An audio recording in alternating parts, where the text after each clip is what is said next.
Iran पर हमला तय, अगले 24 घंटे खतरनाक। ईरान के लिए आने वाले कुछ घंटे बेहद खतरनाक हो सकते हैं। मिडिल ईस्ट एक बार फिर युद्ध के मुहाने पर खड़ा है, क्योंकि ईरान पर अमेरिकी हमले की आहट अब तेज हो चुकी है। रिपोर्ट्स कह रही हैं कि अगले 24 घंटे निर्णायक हो सकते हैं।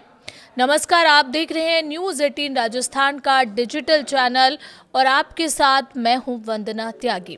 ईरान और अमेरिका के बीच तनाव अब केवल बयानबाजी तक सीमित नहीं रहा है।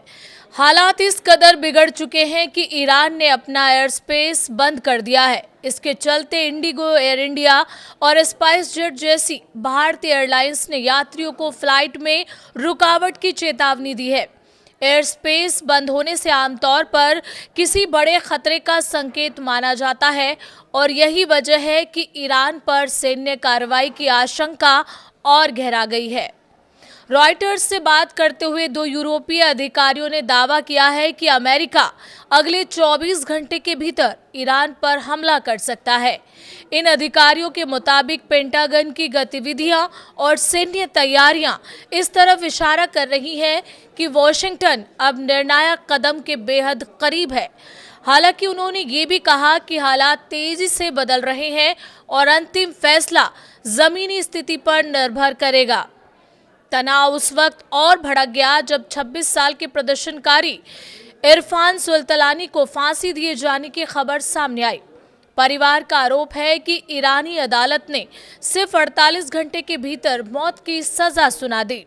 हालांकि अब तक ये साफ नहीं है कि फांसी दी जा चुकी है या नहीं, लेकिन इसी मुद्दे पर अमेरिकी राष्ट्रपति डोनाल्ड ट्रंप ने ईरान सरकार को खुली चेतावनी दी है।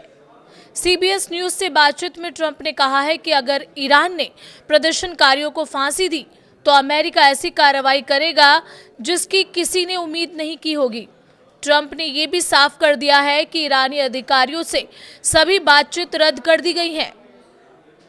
उन्होंने ईरानी जनता से विरोध जारी रखने की अपील की है और कहा है कि निर्दोष लोगों की हत्याओं की भारी कीमत चुकानी पड़ेगी।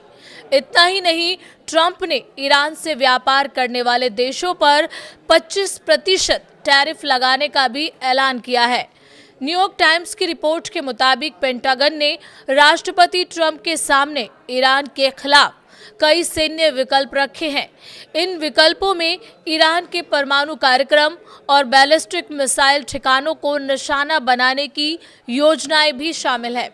यानी अगर हमला होता है तो वो सीमित नहीं बल्कि रणनीतिक हो सकता है। इस बीच मौतों के आंकड़ों को लेकर भी भारी विवाद खड़ा हो गया है।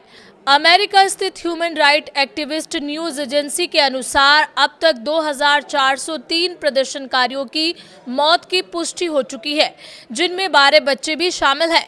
एजेंसी का दावा है कि इंटरनेट बंद होने के बावजूद ये आंकड़े जुटाए गए हैं। वहीं ईरान सरकार का कहना है कि करीब 2000 लोग मारे गए हैं और हिंसा के लिए आतंकियों को जिम्मेदार ठहराया जा रहा है। प्रदर्शन अब ईरान के 31 में से सभी प्रांतों के 180 से ज्यादा शहरों और कस्बों तक फैल चुके हैं।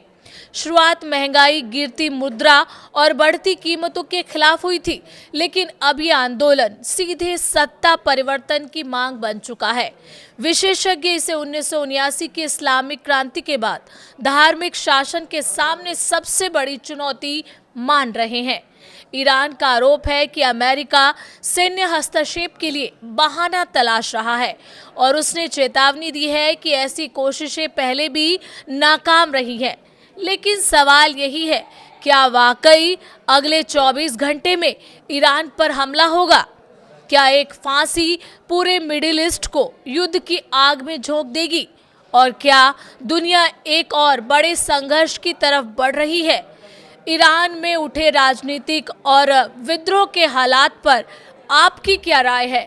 आप हमें कमेंट करके बता सकते हैं और अगर वीडियो आपको अच्छी लगी है तो लाइक कर सकते हैं। चैनल पर नए हैं तो सब्सक्राइब भी कर सकते हैं।